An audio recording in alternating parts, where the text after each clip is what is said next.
Imagine you wake up one morning and your tooth is killing you. Not a little ache. I mean the kind of pain that makes you want to scream into a pillow. You pick up your phone, book a dentist, take a painkiller, and in 24 hours, problem solved. Now imagine the same situation, but it's 15,000 years ago. No dentist, no painkiller, no hospital, no doctor of any kind, just you, a cave, a fire, and absolutely zero idea what's happening inside your body. So what did ancient humans actually do? The answer is more fascinating and more brutal than you think. Let's start with injuries, because ancient humans were constantly getting hurt, hunting wild animals, climbing rocks, falling from trees, fighting each other. Broken bones were basically everyday life. But here's what shocked archaeologists. When they dug up ancient skeletons from 10,000, 20,000 years ago, they found something extraordinary. Healed fractures. That means someone broke their leg, and it healed properly.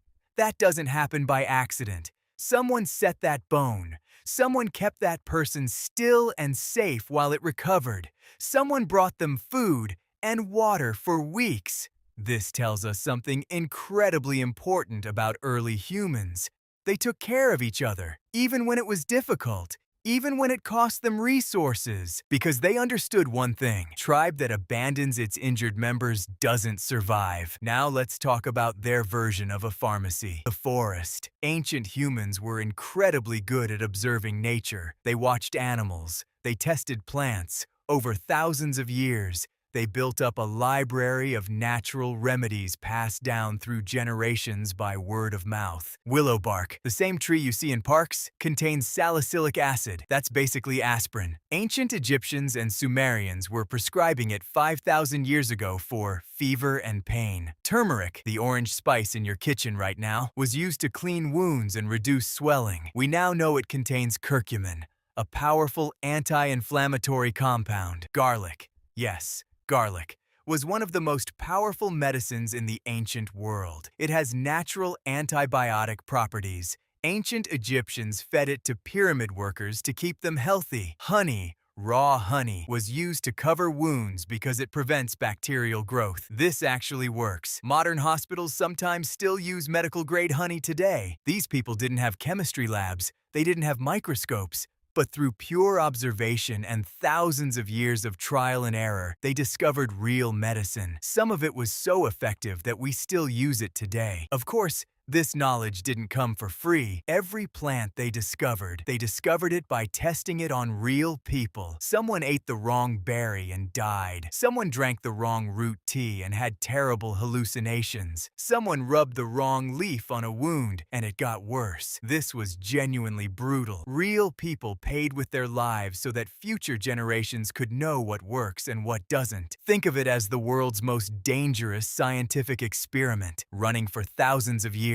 But here's what's impressive. It worked. Slowly, painfully, over countless generations, it worked. And the knowledge that survived was real knowledge, tested by the harshest possible standard: death or survival. But plants weren't the only medicine ancient humans had. They also had shamans. A shaman was a spiritual healer, part doctor, part priest, part psychologist. Every ancient culture across the entire world had some version of the shaman figure.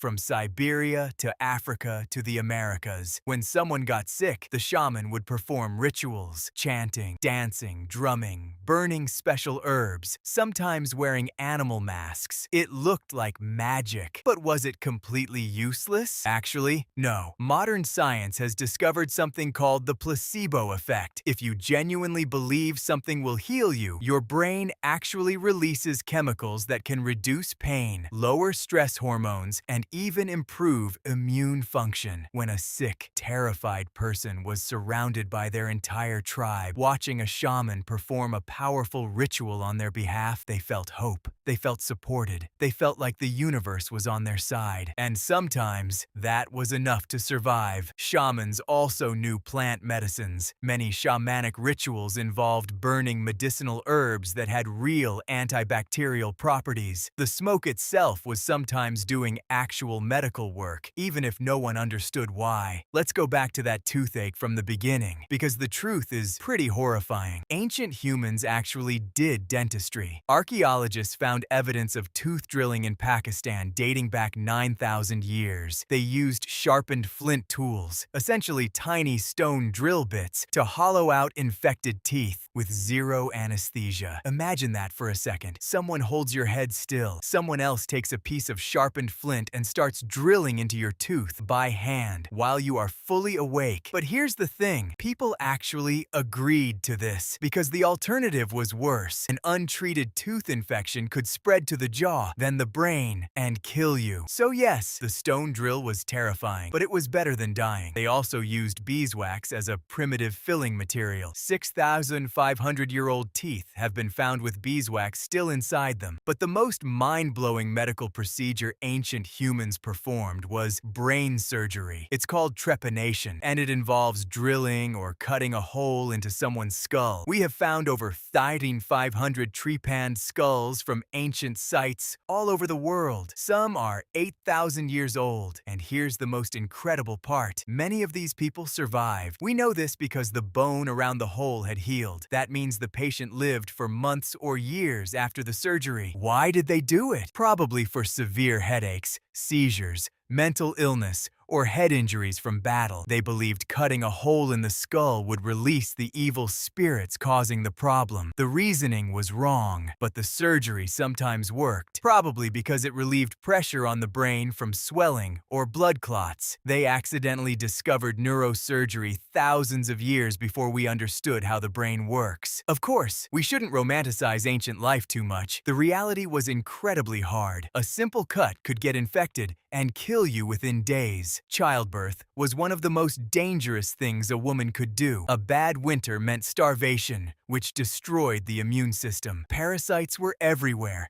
in the water, in the meat, in the soil. Average life expectancy was around 30 to 35 years. Not because people aged faster, but because so many people died young from infections, injuries, and childbirth that the average was dragged down dramatically. If you made it to 40 in the Stone Age, you were genuinely old. You were the elder, the one people came to for wisdom. The ones who survived were not lucky. They were the toughest, most resilient humans who have ever lived on this planet. Every single one of your ancestors made it. Every single one of them survived long enough to have children in a world with no doctors, no hospitals, no antibiotics. That strength is literally in your DNA. So next time you're sitting in a doctor's waiting room, frustrated that you've been there for 20 minutes, remember, your ancestor was sitting in a cave with a flint drill heading toward their tooth. Ancient humans were not primitive. They were resourceful, intelligent, and remarkably tough survivors who built the foundation of everything we know about medicine today. We didn't invent medicine, we just got better at it. If you found this interesting, subscribe to Primal Minds. Every week we dig up the most fascinating and brutal stories from human prehistory. And if you want more, the next video is right there. I'll see you in it.